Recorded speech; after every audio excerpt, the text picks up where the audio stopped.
نبی کے گھر والے بھی شانوں والے.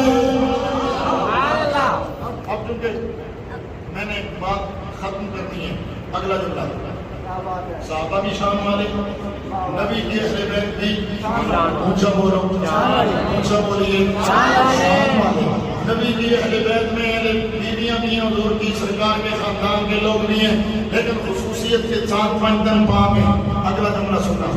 اس سب کے باوجود نہ صحابی کسی نبی کا مقابلہ کر سکتا ہے، حضور کا نہیں، کسی صحابی، کسی نبی کا، کوئی صحابی نہ کسی نبی کا مقابلہ کر سکتا ہے. جس طرح کوئی صحابی کسی نبی کا مقابلہ نہیں کر سکتا، اسی طرح بھلے نبی کی اہل بیت کا کوئی فرد ہو وہ بھی کسی نبی کا مقابلہ کر نہیں سکتا.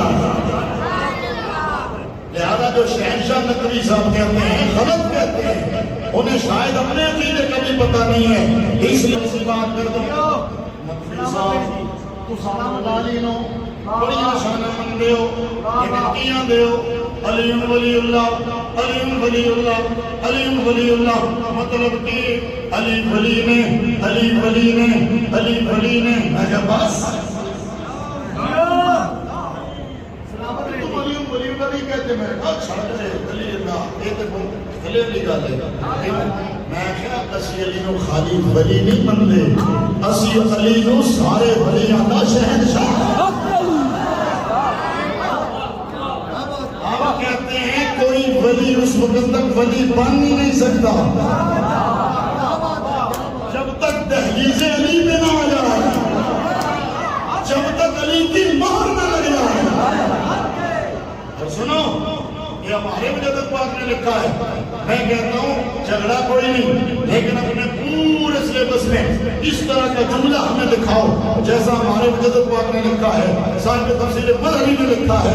کیا فرمایا؟ علی کی ولایت اس شان میں ہے کہ یہاں آنے کے بعد تو علی لوگوں کو متوجہ ہو کر کے ولی بناتا ہے.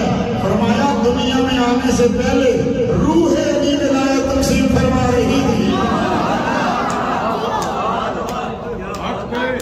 لہذا ہم مولا کائنات کو صرف ولی نہیں، ولیوں کا شہنشاہ کہتے ہیں، ولیوں کا بادشاہ کہتے ہیں. لیکن اس کے باوجود ہم کہتے ہیں علی بڑی شانوں والے، بڑی عظمتوں والے، لیکن علی کا نبیوں سے مقابلہ